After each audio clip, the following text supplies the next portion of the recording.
We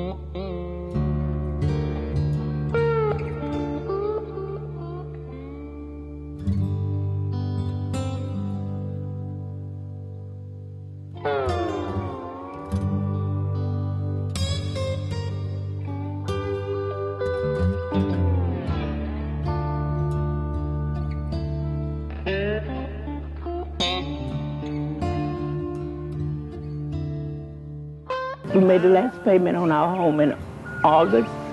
We got the deed in the first week of September. And the second week of September, the storm comes and we were all washed out. And what it took us almost 30 years to accomplish is gone in less than 30 hours. So I'm back to square one. Disasters can strike anywhere, at any time.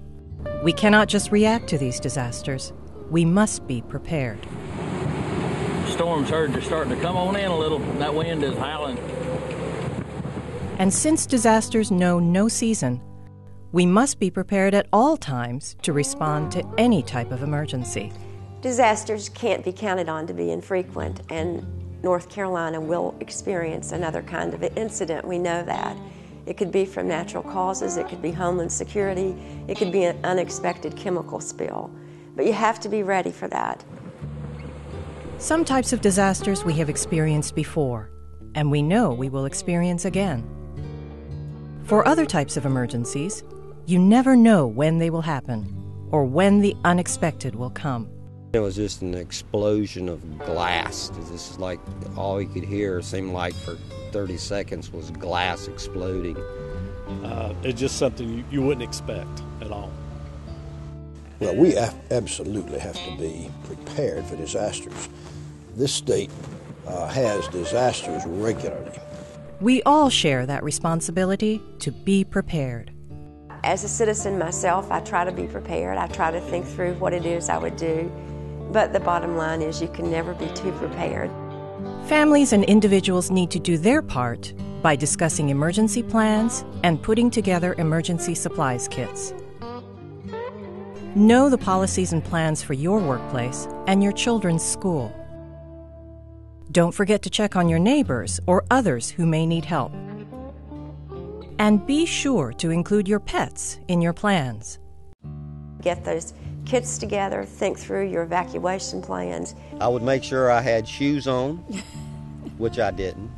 I would make sure that we put lighting and flashlights and cell phones and stuff, because when we ran out of the house, you didn't stop to get any of that stuff.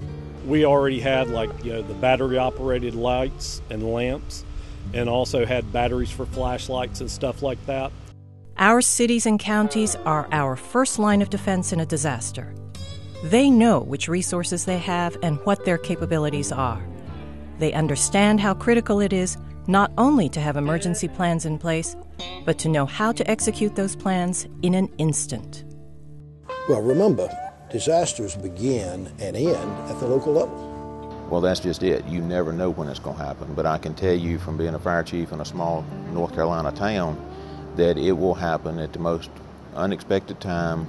But if you've got a plan in place, if you've trained your personnel, if you've practiced that plan, it will pay off and your event will be successful. Being prepared proved to be very worthwhile for us. Those community leaders also know they can turn to each other or to the state for help if needed. Disasters are going to happen. When disasters happen, the first people there are always going to be the local responders. And as they need help, and they overuse or use the resources that they have available to them, they're going to turn to the next level of government for support. And that's what the state's role is to come in and help local government when there is an emergency or a disaster. We don't know when an emergency is going to occur. At the drop of a hat, our people have to be ready to respond. So our personnel trained for widespread, large-scale evacuations, never really thinking we'd have to implement them. So we do need to be prepared at every level, in every county, in every region of North Carolina. There's a disaster that will come wherever you live in this state. So we need to be prepared as a state within the different regions, but we need to be prepared in every county in the state. But emergency preparedness doesn't happen overnight, and it doesn't happen by accident. Preparedness takes some deliberate thought, and it requires an investment of both time and money. When it's your community that's at risk, you want the investment to have happened, and so everybody in the state who makes funding decisions needs to remember that this is a key priority for us and for our people. If we don't prepare, then we're not going to be ready. So we have to constantly be preparing, quite frankly, for the unknown, and that's a difficult thing to do. We've really got to be serious about this. We've got to be prepared. We've got to have a well-functioning emergency management office in every county, well-staffed. We've got to have adequate budget at the state level so that we can do this job. I'm a big believer in preparation, and the state's a big believer in preparation. So we have tabletop exercises where we actually simulate an emergency situation, working with federal and state partners. We have to be able to respond when the emergency occurs. We can't do it afterwards, and we have to collaborate with the locals and state officials, because if you go out the first time to respond and you've not coordinated your efforts, then it's not going to run very efficiently. And one of the things it takes is money. You can't do this on the cheap. Human lives are at stake. And so we've got to be prepared to support a strong and adequate budget for our emergency management division in state government. We've got to be prepared to support those offices in our counties. Disasters are going to happen in this state, and we have a responsibility to be ready and prepared when they do.